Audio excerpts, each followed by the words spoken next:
Looking to improve his job prospects upon graduating college, Minh decided to create a realistic military style mod for Half Life, inspired by his love of guns and other games like Rainbow Six.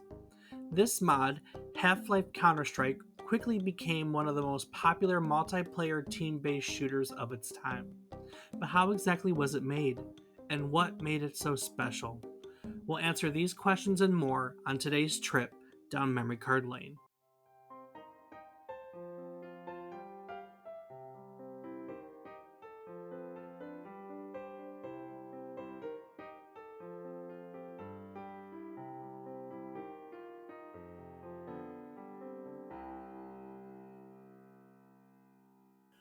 Good morning, good afternoon, and good evening. I hope these words find you well. Hello, and welcome to the 115th episode of our video game history podcast, A Trip Down Memory Card Lane. Each week, we'll tell you the story about one game, one console, just one something relevant to the current week in gaming history. While doing so, we hope to teach you something new about it, what it took from the world as its inspiration, or what it gave back to the world as its legacy. Today, we're looking back at Counter-Strike, which was released for Windows PCs on November 9th, 2000. I'm David Casson, and as always, I'm joined by my co-host, who always manages to disarm the frickin' bomb. He's my brother, Rob Casson. Rob, what's your secret? You gotta just remain calm and remember the song. What's the song? Cut the red wire, cut the blue wire, cut whatever wire you want. Oh, that works? No, the problem is that I made up a song. Oh. So you just forget the song and then just take back the training, which is, just hold the button and it'll disarm. Oh.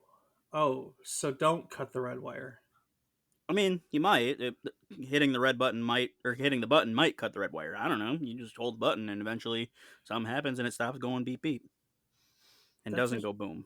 That's very, very true. That's a very just hold the button. That's the key. That's the key. Hold the button. Yes, sir. Well, what you been playing this week? Well, Dave, this week has seen a little bit of Oxygen Not Included, some RuneScape, a little bit of Rocket League, and a little bit of Diablo 2. A little bit of Diablo. Yes, sir. How about yourself? What have you been up to this week? Rocket League, Diablo, Vampire Survivors, Marvel Snap on my phone, which is this little card game based around the Marvel universe. And Persona 5. I spent a good part of my weekend playing Persona 5. So I'm making some headways there. Definitely making some headways there. So Right on. Counter-Strike. Yes, Counterstrike. So Counter-Strike, you a fan? I've played the sequel Global Offensive.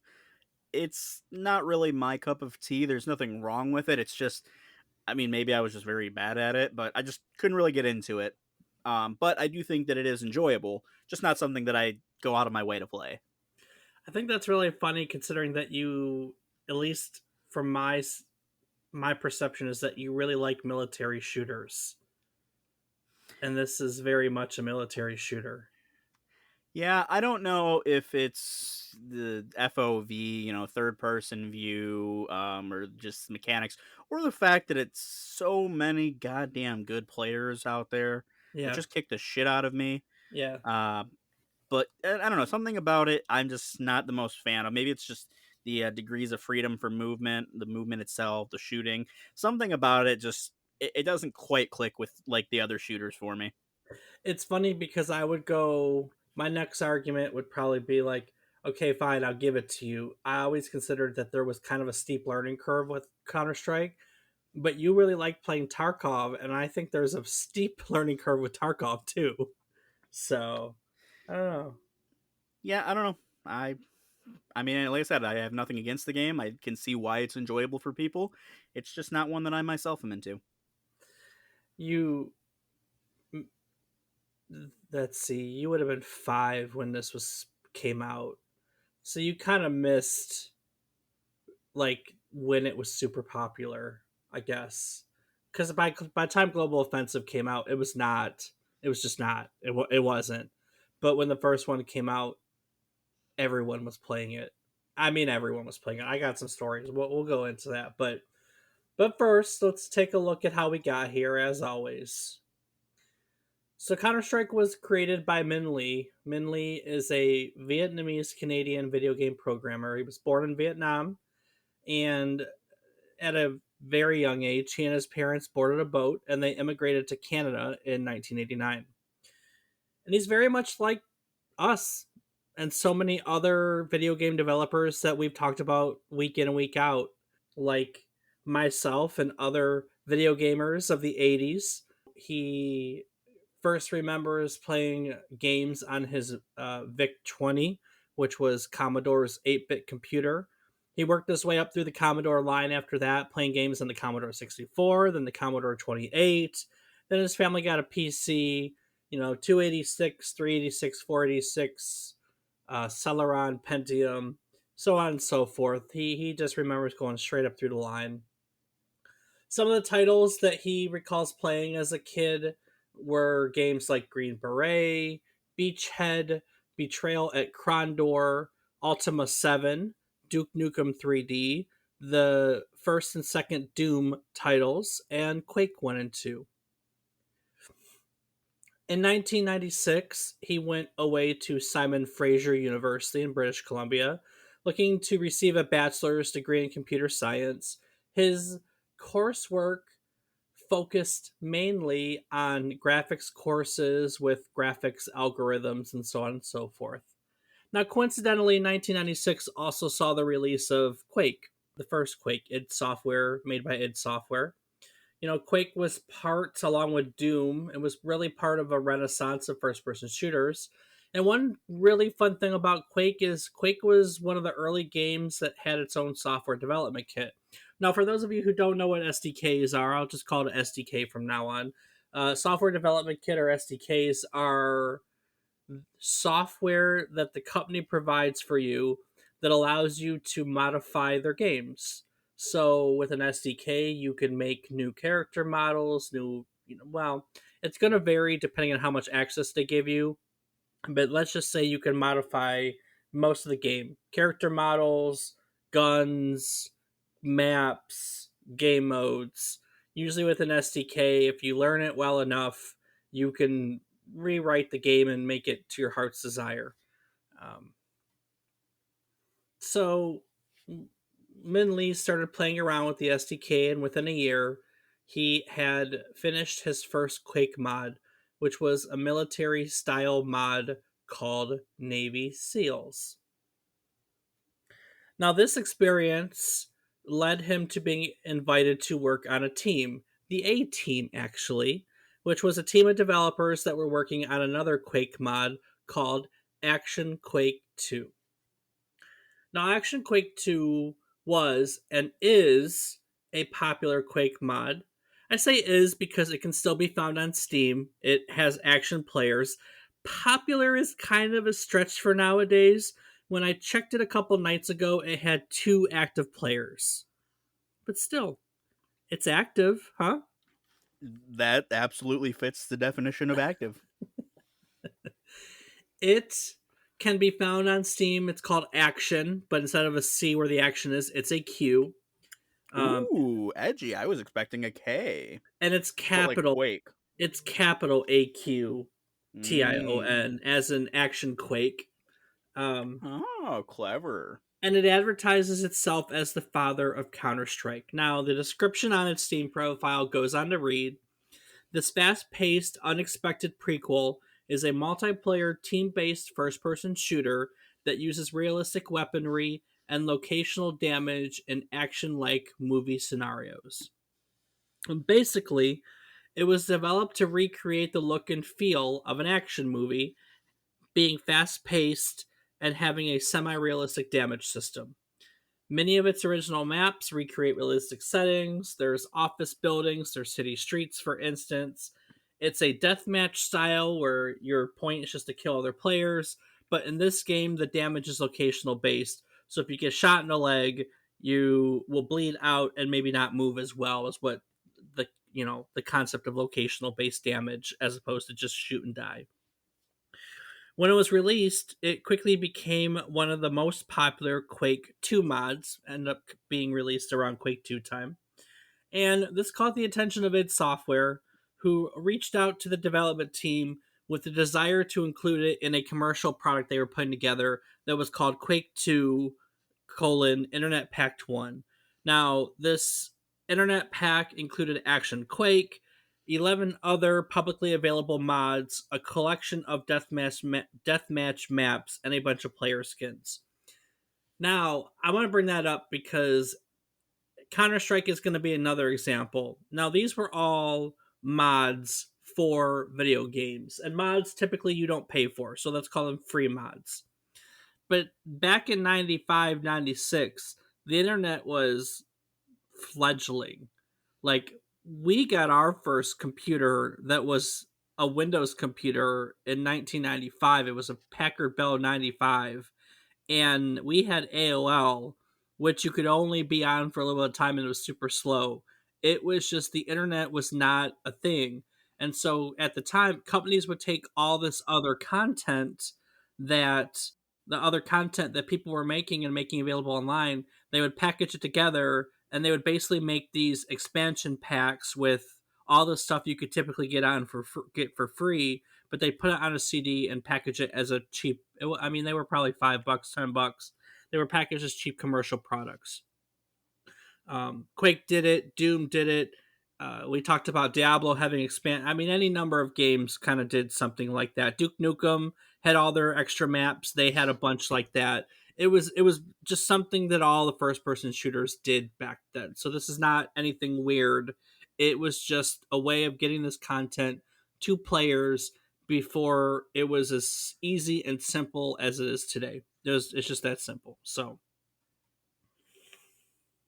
now, while working on the Action Quake mod, Min Lee became friends with Jess Cliff, who was the webmaster of the Action Quake Map Depot, which was their website.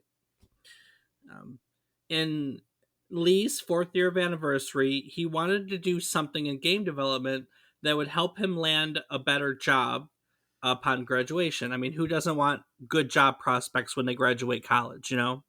True.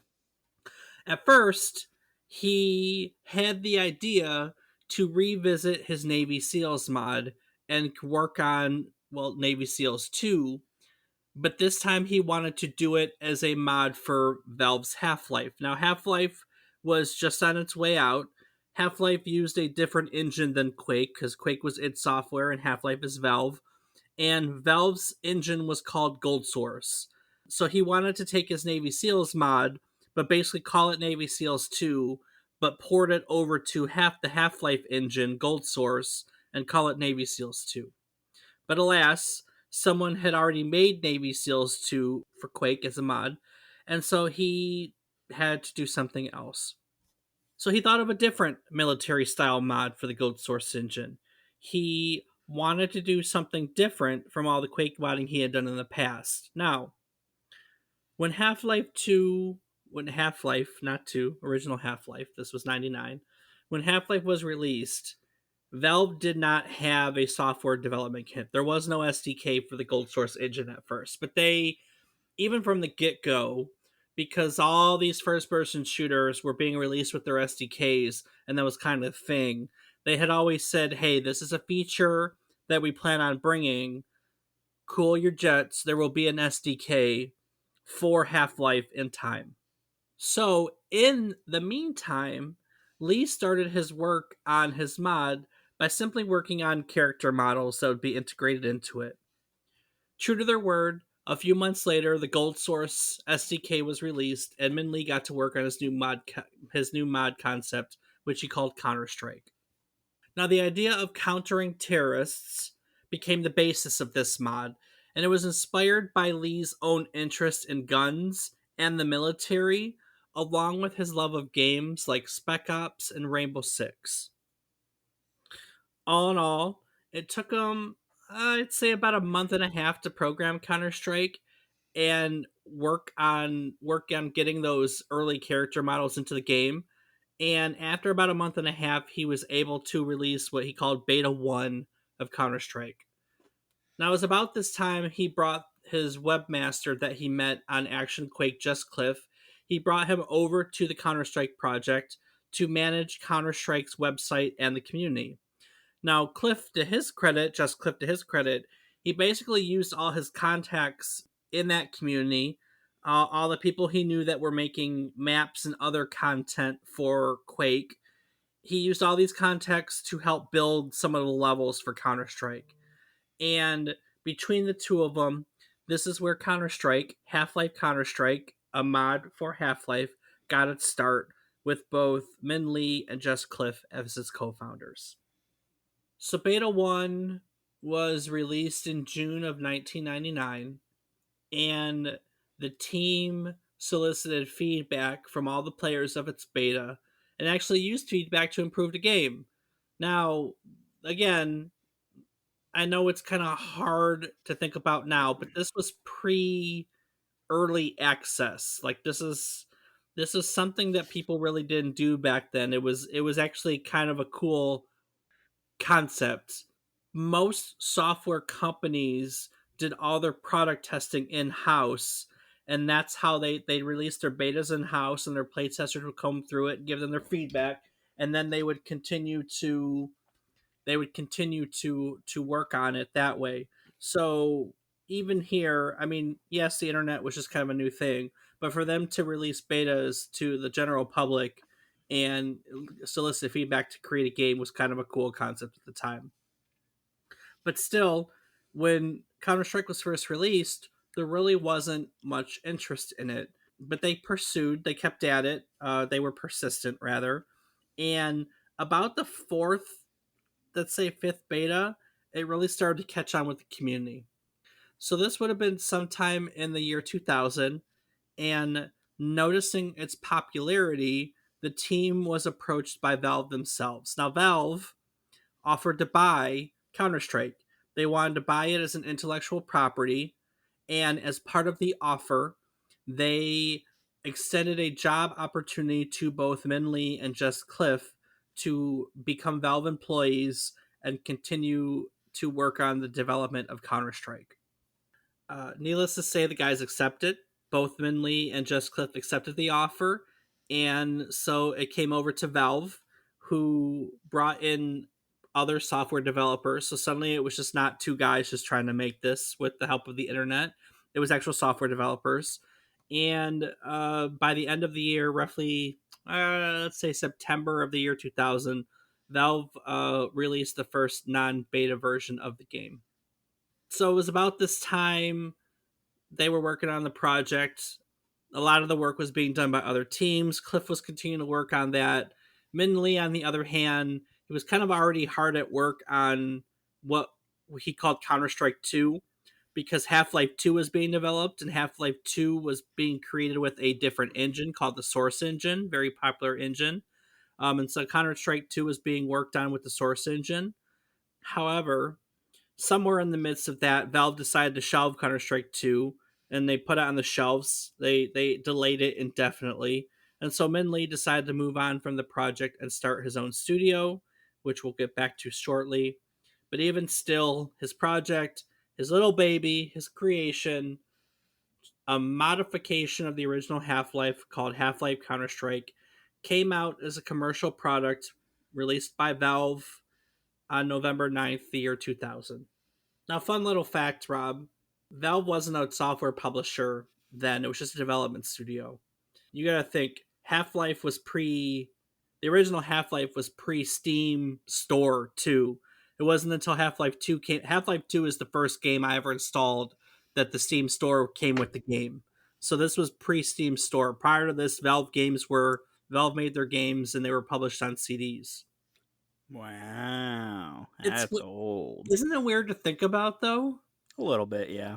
I mean, it's really bizarre. I remember like I remember installing Half-Life 2 and it's like, "Hey, install our Steam store." And it's like, "Well, what the hell is this?" Like it it didn't have any of the features that Steam has now. It wasn't a store for starters. It was a collective place for Valve software to go. And you're like, "What the hell is this I'm installing?" It was weird back then. And it's so weird to think it's so commonplace now, but it wasn't even a thing with the original Half-Life. Half-Life was developed by Valve, but it was actually published by Sierra Studios, Sierra Online. Now, we learned all about Sierra Online back in episode 89, when we learned about King's Quest and its creator, Roberta Williams. Her and her husband, Ken Williams, founded Sierra Online. King's Quest, of course, was one of um, Sierra's most successful titles, which allowed it to turn into a flourishing publishing studio.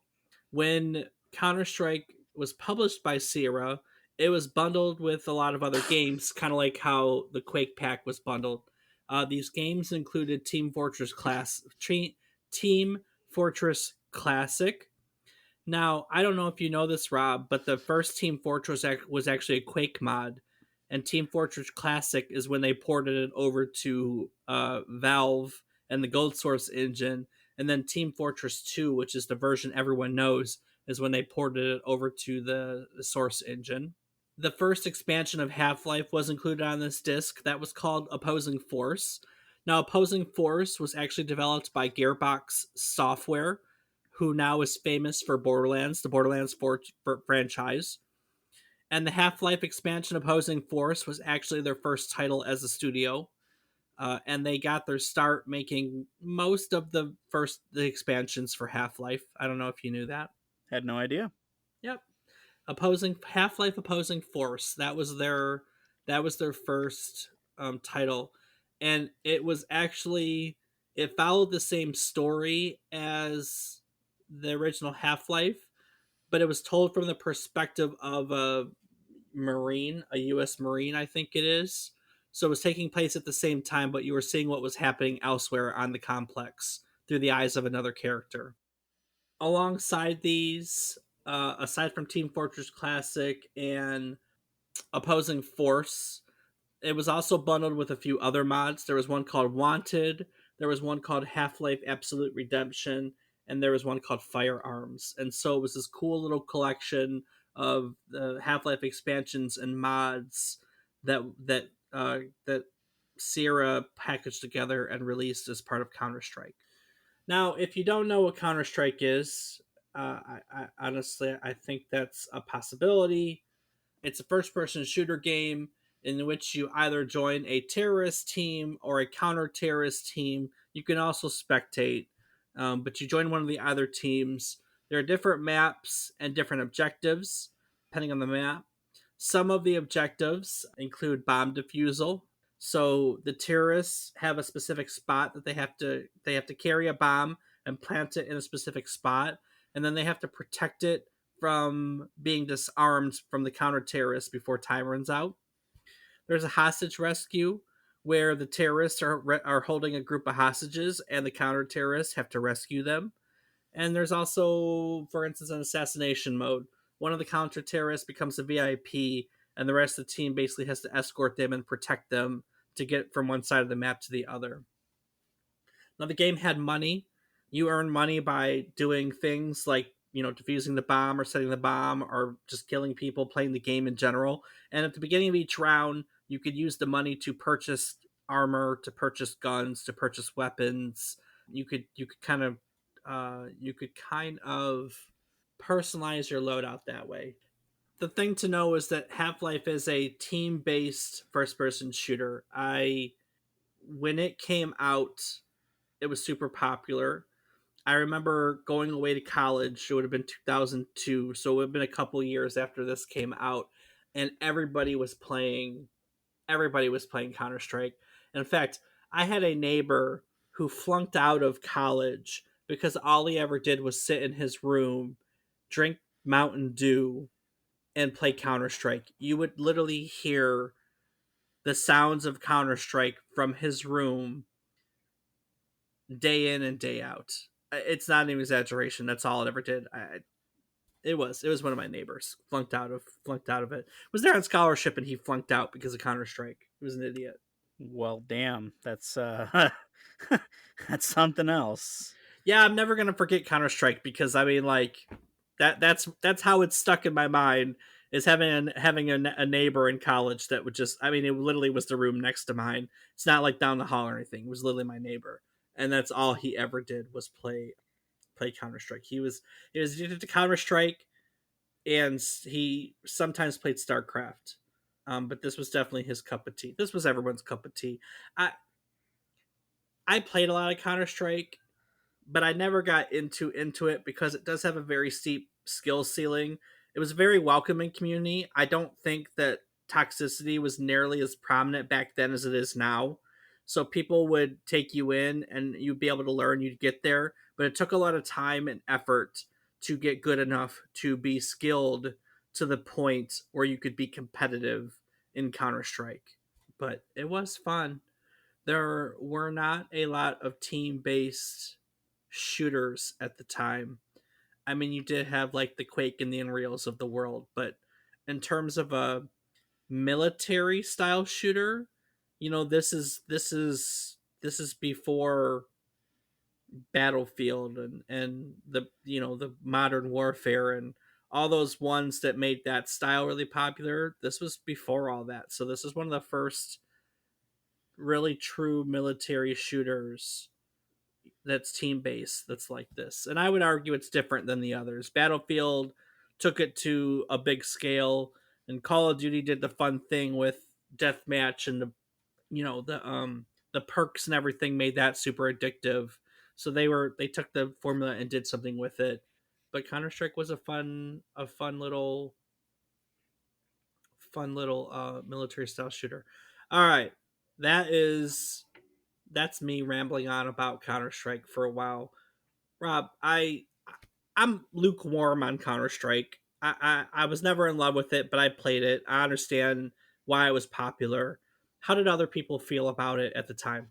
Well, Dave, we're going to kick it off with our critic reviews as always. And starting off, we have Scott Osborne, who, in his review of Half Life Counter Strike for GameSport, wrote that if you don't have the exceptional Half Life, this new retail edition of Counter Strike is a chance to get a standalone version of this outstanding multiplayer mod. He continues, writing that Counter Strike divides players into teams of terrorists and counter terrorists in 4 game modes: rescue, hold hostages, bomb target or defuse bomb, escape from / guard an area, and assassinate / guard a VIP. None of these ideas are particularly original, but they're well implemented and they strike an effective balance between realistic stealth and frenzied action. The thematically varied maps maximize tactical possibilities with alternate routes, multiple levels, and abundant cover. Games are played in short rounds, and when you're killed, you sit out the round and as an invisible observer. There are no deathmatch style respawns. This creates a strong social aspect because with dead players chatting, there can be an enormous sense of tension for the remaining players stalking each other. Another big impetus to stay alive is that the more successful you and your team are each round, the more money you earn for buying bigger and better weapons. Unfortunately, this can lead to a huge imbalance in firepower when one team wins a few consecutive rounds. One of Counter Strike's biggest appeals has always been the selection of weapons. In addition to a knife and assorted grenades, there's a wide variety of accurately modeled pistols, shotguns, submachine guns, assault rifles, and sniper rifles.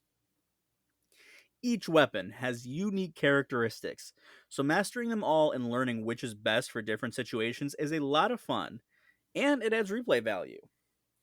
For instance, high caliber weapons can penetrate thin walls and doors, which makes lugging a heavy belt fed machine gun worthwhile when the enemy has been doing more hiding than fighting. Location specific damage modeling means that shots to the head are more likely to get an instant kill. Counter Strike is an online only game that has experienced the mixed blessing of its immense popularity. you're guaranteed to find plenty of available game sessions online at any hour. However, cheating and even verbal abuse have long marred the gameplay in Counter-Strike. The game is not in any way newbie friendly, despite the inclusion of a simple offline tutorial. You'll have to leave your ego at the door when you encounter the countless veteran players you'll face online. Fortunately, the abundance of experienced players means you can quickly learn the tricks of the trade through observation. It should also be noted that while Counter Strike does require tactical thinking and teamwork, it's still a fast paced shooter at its core. So not only are lightning fast reflexes necessary to excel, but so are a fast connection and low ping. Still, despite its weaknesses, Counter Strike is undeniably influential and has already helped inspire countless similar mods and games. It's easy to see why. Counter Strike has a simple yet effective design that's brought to life with superior maps and vivid graphics and sound. The end result is utterly exciting and addictive. Counter Strike is a model of its kind and a thrilling action game. Very true. Very, very, Very very true. true indeed, Dave. And next up, we have Joe Dodson, who, in his Counter Strike review for Game Revolution, writes that the original Half Life marked the pinnacle of single player gaming.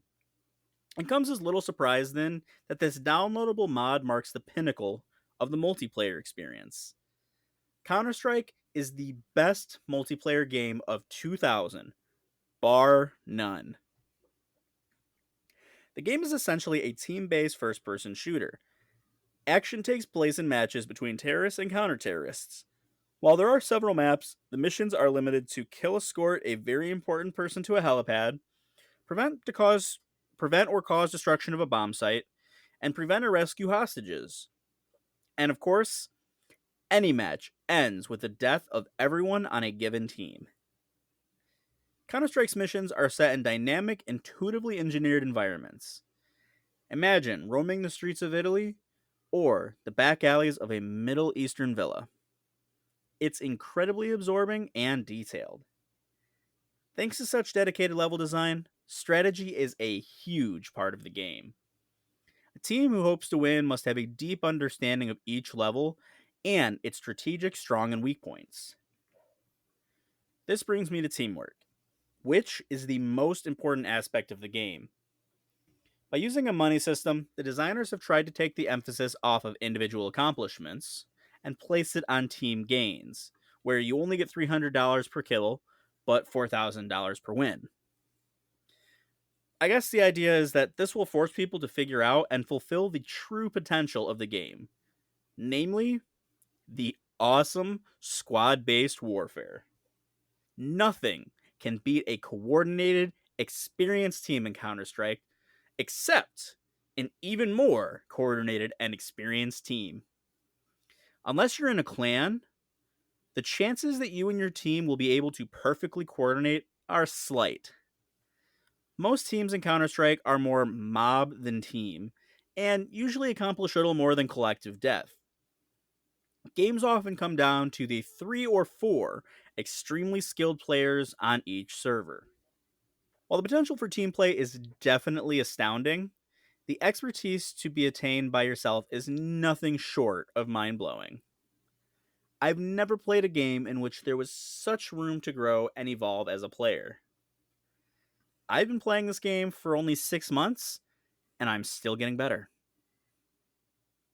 The only danger here is that Counter Strike might be hard to get into for gamers who are frustrated by starting off at square one. You'll get blown off the map a few times before scoring some kills. Trust me on that. The only real flaw with Counter Strike is a ridiculous one. Apparently, the designers wanted gamers to be able to really customize their skins, so they left most of that portion of the game open ended.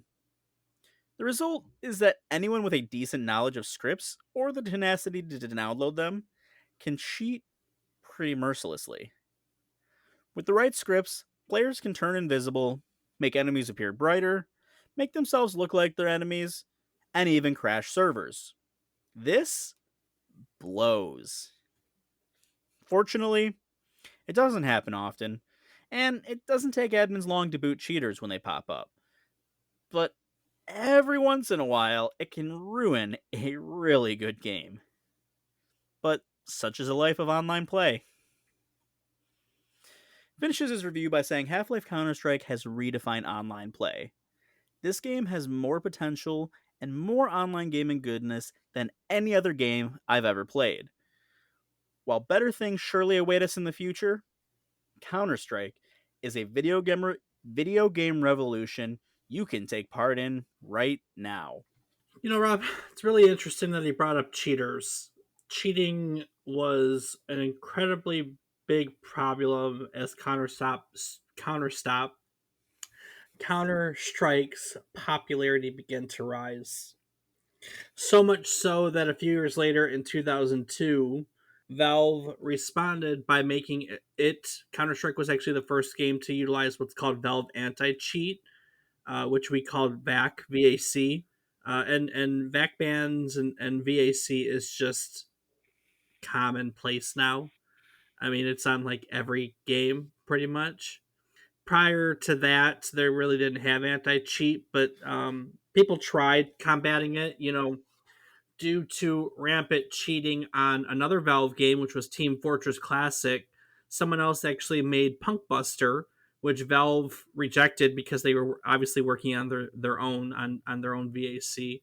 I only mention that, Rob, because Punkbuster is pretty much what's found on all the original Battlefield games, so you're probably pretty familiar with it. Oh, absolutely. The number of times I've seen that damn Punk Buster loading, but it did a okay job of getting rid of the cheaters. It did. It did. Yeah, it was originally made for Team Fortress Classic. They wanted to bring it over to Counter Strike, but Valve said, we've got our own thing going on." Aside from Battlefield, in case you don't know, Punkbuster was also used on the early Call of Duty games, the first three Far Cries, all the early Medal of Honor games. It was used on a whole bunch of stuff. But Valve didn't use it. Valve used VAC, their Valve anti cheat, and truthfully, there's not much that we know about Valve anti cheat. That Valve doesn't talk about it much because if they did, hackers would have an opportunity to write around it. What we do know about its design is that it's constantly updating itself, and it's only sent to machines in very small portions for the games that you're playing to its servers as it needs them, so that no one can see the entirety of the program running at one time. So, what this means is that even if hackers figure out how to work around the current piece of it that they can see, they'll never be able to hack the entire thing. That is why it works so well. If you're curious what it does, it basically looks for cheats as you run the software. It has a version of the program and it looks for a program running itself differently. And if it detects a difference, it'll flag the software for software engineers at Valve to validate what it found. And if you're found guilty of using a cheat, you can be banned for various lengths of time from Valve software. Originally, when it first came out, the software only did 24-hour bans, but eventually that was increased, and now there are a variety of bans up to permanent. You can be perma banned. And honestly, sometimes, if you ever see it, back bans make the news because cheaters find a way to get ahead of new games, and then VAC catches up to them sometimes in a big way. So, Rob, you talked about Global Offensive, right? Counter Strike Global Offensive. That's the version of Counter Strike you're familiar with. Correct. So in December of 2018, over 600,000 accounts were banned, most of which were people that figured out how to cheat in Global Offensive. And that is currently the record for the single most amount of VAC bans that occurred in a single month. And yeah, that's basically Valve anti cheat is how Valve worked on countering cheating in Counter Strike. So I just thought I'd pop that in there. I had done a little research on it, and since he brought up how bad cheating was, please know Valve worked on it in time. Took them a couple years, but they got there. Yeah. All right, Rob. What else did people think about Counter Strike? Well, Dave, as always, we're going to take it away from the critics and kick it on over to the players. So, starting off, we have Cartanum, who in November of 2001 wrote about Counter Strike on Moby Games. that it is the start of a new style of first person shooters. Writing, since I grew up with the likes of Doom and Quake, it took me a while to get used to the whole realism style of Counterstrike. But once I finally picked up on the tricks of the trade, I haven't stopped playing. The graphics are important to the survival aspects of Counter Strike. The two different teams, terrorists and counter terrorists, both have different skins, making it much easier to recognize a teammate.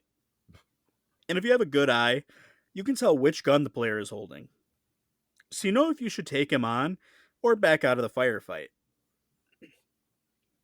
The maps are of great variety, which adds to the lastability factor greatly. And of course, there are plenty more to download over the internet, or you can make some yourself. The gameplay itself may seem difficult at first, but once you get going, you'll find yourself flying through to camping spots before the enemy get near the area in no time at all. The menu system used is very simple and easy to use, even for beginners. And because you're playing with teammates, you can watch what they do and learn from their mistakes. I enjoyed the fact that no matter how many times you play a particular map, it will never be the same game. People learn from their mistakes, take different paths to trick you, or fall back in ambush at a particular point. It's never the same, but it's not all good. Depending on who you play with, sometimes people don't play as a team. Bad move. This is a team game, nothing else. If you want to win, you have to stick together or play tactics. Really skilled players can go it alone, of course, but if you're just starting out, it's better to stick with a group. The only major problem here is lag. If you're playing over the net, unless you have a high speed connection, don't expect a smooth game. LAN is the better choice, although that can also have problems if there's too many on at the same time. If you prefer blasting action non-stop, stick with Quake. But everyone should at least try Counter-Strike once. The combo of team play and tactics is perfect. Mm, that's funny. Why is that funny, Dave? I don't know if I'd call it perfect. I just think that in hindsight, maybe not so much, but I'm glad he liked it. Oh, absolutely. Maybe not perfect, but compared to the team play and tactics of Quake, I would say it's damn near perfect.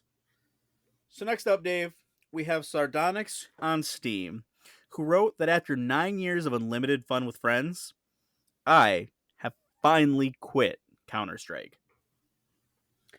Counter-Strike and all of its versions is just a great FPS game that anyone can enjoy.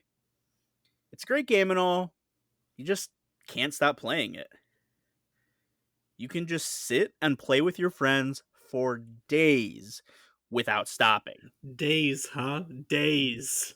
Days. Days.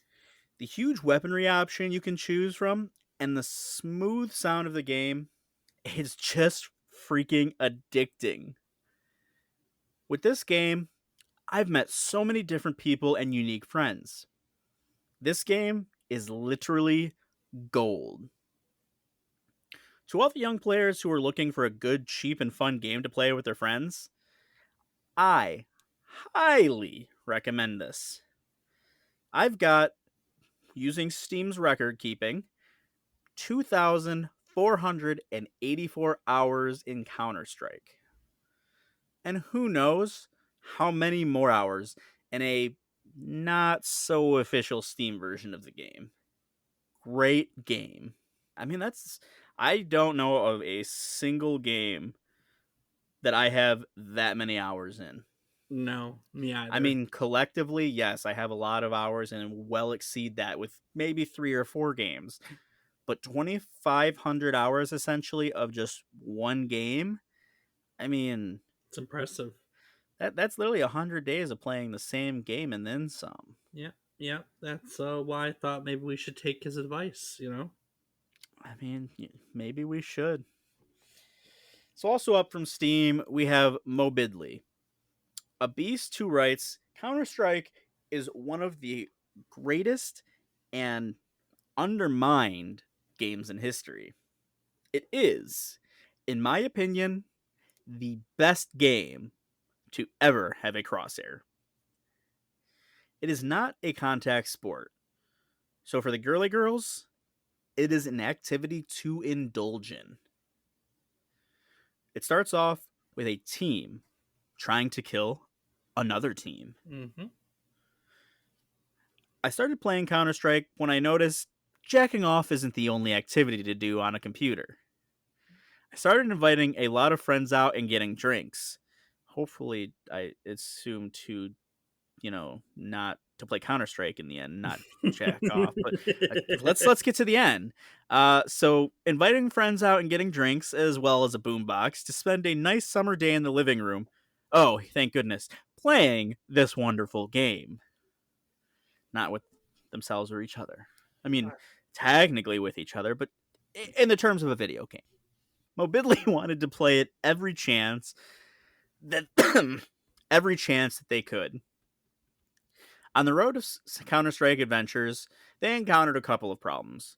Those being that nobody was as fervent as they were about playing, and that when they did play with their friends, nobody was good enough. So it wasn't a lot of fun. He continues a review, writing, "When I play Counter-Strike, the whole world disappears. Only I, the mouse, and my teammates remain." Well, that seems a little counterintuitive because then you're forgetting about the opponents. How can you be good if you don't know the opponents are there? Mm. Anywho, they're united in a common goal. Strive collectively toward an end the team desires. Each player has a spot to hold. They stand ready and waiting, eager for their chance to aid the team in what they hope will be a forthcoming victory. Thus, Counter-Strike celebrates the unity of man, the indomitable spirit in all of us that pushes us and drives us towards excellence. When I play Counter-Strike, I play until my veins pump battery acid, and then I play some more. I wonder how long that takes actually Um, to go from that's blood to battery acid. That's interesting. yeah. I guess it really depends on the flow rate. Hmm. Counter Strike is unique among the games because it teaches all of us that no matter where we are in life, there's a role for us to play, and we can help our fellow man by fulfilling that role, and thereby our destiny. What destiny, might you ask? Well, I spoke before of unity, and it is that unity that brings us all together like one big, loving family. That is the nature of Counter Strike.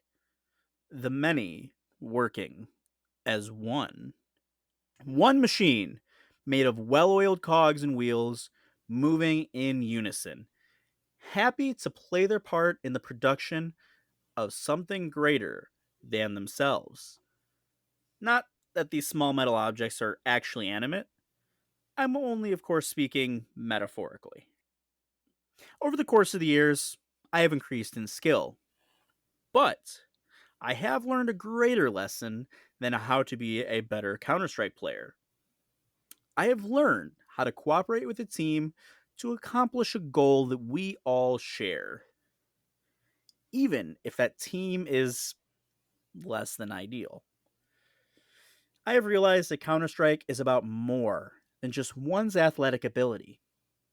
Instead, there is a deeper meaning behind the Colt, the AK, the AWP, the Deagle, the sands under my feet, and more importantly, the teammates at my side. I love them. It is the human element of Counter Strike that gives Counter Strike its greatness. In conclusion, I love Counter Strike. I love to win. I love pushing myself to my physical limits. It's that feeling that first drove me to the computer. For every second that I am not playing Counter Strike, there is only an unquenchable thirst to play. A thirst that grows as every minute passes by when I am outside, sitting at the television, or playing sports. I had an extraordinary time playing this game, and I will return to look at the future students of this game to see that bright, eager look on their faces to remind me how I used to feel. It's like that dude was writing some school essay on Counter Strike. I am totally about it. You could tell the emotion that was put into that, and I tried my best, but I can only convey a small portion of just how much energy and love and compassion that this person has for Counter Strike. True. A lot of people had love for Counter Strike. It was once the most played game on Steam. I don't actually know if that's statistic. I doubt if it wasn't. So um, and the Counter Strike series carried on. You know, in 2004 they came out with Counter Strike Condition Zero. It's made by a separate team. It was basically a graphical overhaul of Counter Strike. It had higher quality models and improved graphics. They also had a single player mode with bots, but it took a really long while to develop. So for most people, by the time they released it, it was kind of already out of date because it didn't do anything new to Counter Strike. That would have been March 2004. In October 2004, though, they came out with Counter Strike Source. This is when Half Life 2 came out. It was actually bundled with Half Life 2 initially. And Half Life 2 was designed on a brand new engine, better performance, better everything, called the Source engine. So Counter Strike would be uploaded, and updated to the Source engine and released as Counter Strike Source. It would later be re released as a standalone. Nobody really liked Counter Condition Zero, but Counter Strike Source was actually received really well. And then, Rob, you said you played Global Offensive. That's actually still the current version of Counter Strike. It came out in 2012, so it's about 10 years old. It's the current version. It still gets updates. Still one of the most played games on Steam. I checked it the other day while writing while writing our notes, taking notes for this episode. And when I was writing, it had 453,000 active players. That's nothing to slouch at. So there are half a million people almost out there still playing Counter Strike Global Offensive, and they still use it in competitive esports. So I'm gonna take a moment and talk about that. You know, the pioneer of professional video game tournaments is considered the CPL, the Cyber Athlete Professional League. It's been around since 1997, but not too long after Counter Strike came out, specifically in 2001, it started using Counter Strike. It first hosted it in the Winter Championships, which had a prize pool of about $150,000, which was unheard of at the time. I think it's still a lot of money now, but now we have people winning millions. And that kind of got this whole esports thing started, like seriously started. 2002 to 2007 was a golden age for competitive Counter Strike. Many different competitive gaming leagues, including the CPL, played Counter Strike, and it was easily the most popular game played as an esport in those 5 years. And really, it stayed as one of the most popular esport titles until about 2010. 2010 is about when the MOBAs took over, like Dota, and League of Legends, and the stuff that a lot of people play nowadays, as serious esports. So, but for a while, every esport that you would tune into, Counter Strike was what was played. I mean, it was a phenomenon. That's the only way I could put it. Is when this first came out, it was a phenomenon. It was everywhere. Everyone was playing it. Everyone wanted to play it. It was quite a thing. But there hasn't been a new one released in 10 years, and a lot of the competitive gaming scene moved on when Global Offensive came out because they felt that it didn't have as high of a skill ceiling as the others. It was easier to pick up, and so that really divided the competitive community and actually split it to where some people moved on to do Global Offensive and others stayed doing Counter Strike slash Counter Strike Source, and it never really kind of recovered from that split.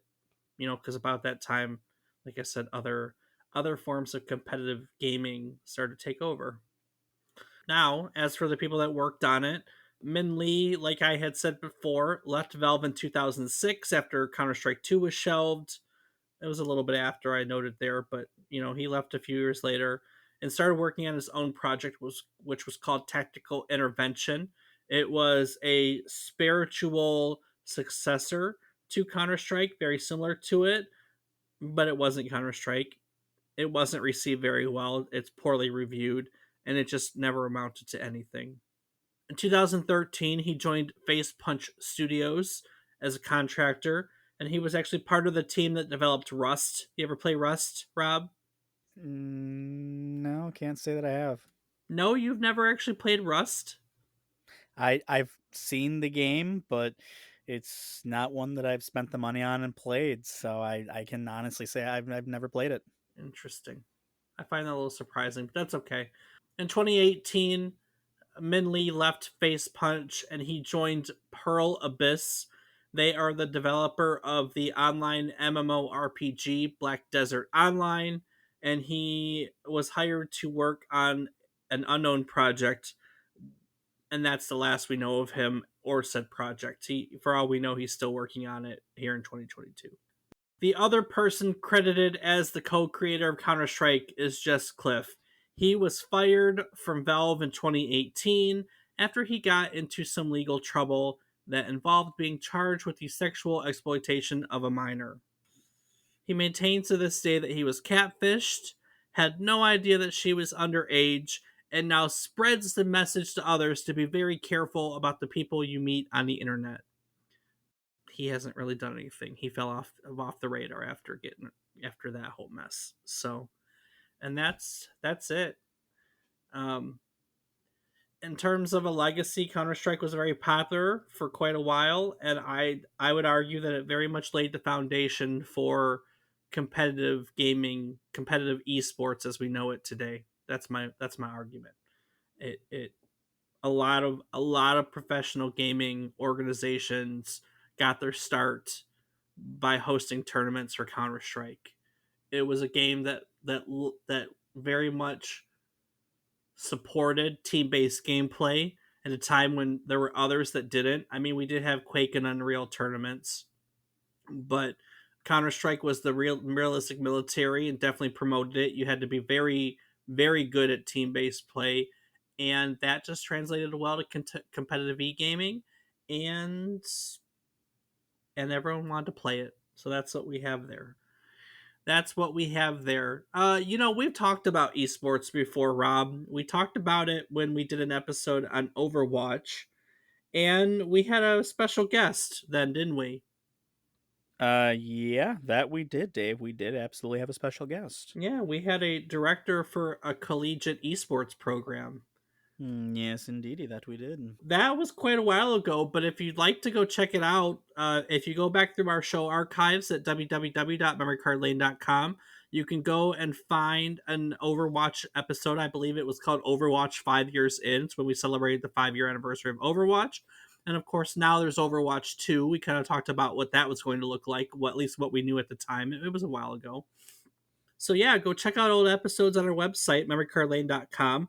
You can also find a calendar of upcoming events. You can find all of my research notes for the episodes and the terminal links if you want to read more about everything. You can find a link to our Discord. Our biographies are on there, and there are links to our social media. I can be found on various platforms as David is Wrong. Rob, where can people find you online these days?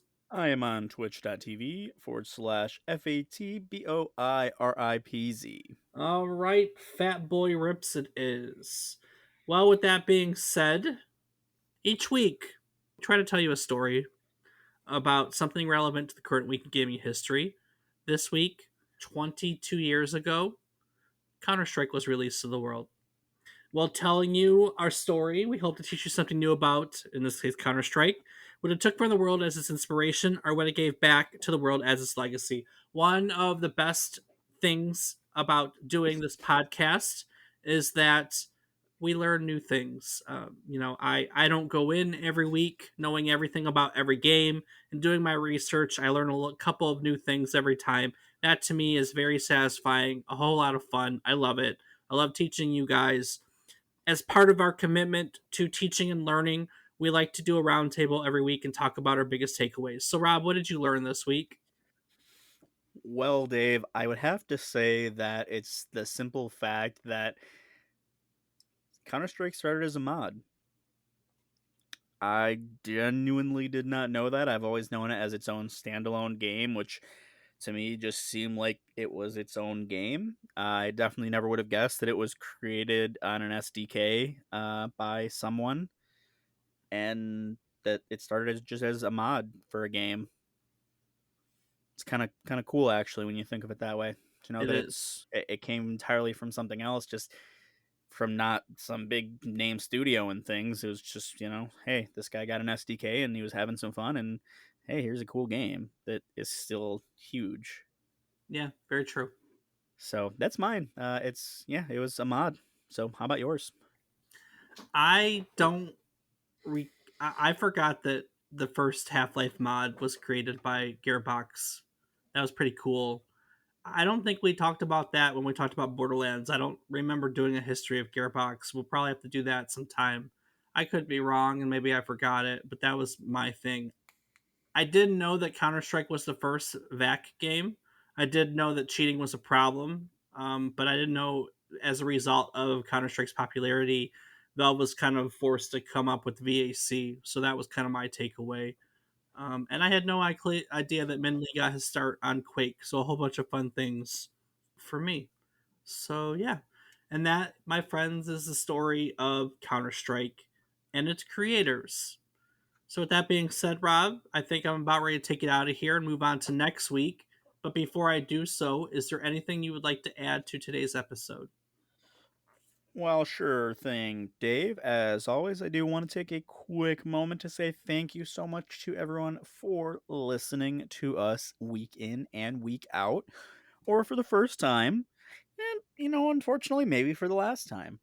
Uh, no matter how many times you've listened, how many times you will in the future or in the past, or, any at all, maybe this is the one and done. We appreciate you being here and joining us on this journey that we take week by week.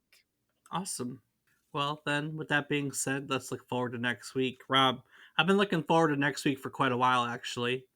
Oh, have you, Um, Dave? Why is I that? have, I have, because we're gonna have a lot of fun next week. We're celebrating the 15th anniversary of one of our collective favorite video game franchises. Is it My Little Pony? It is, yes, Nice. Hell yeah. yes. Woo!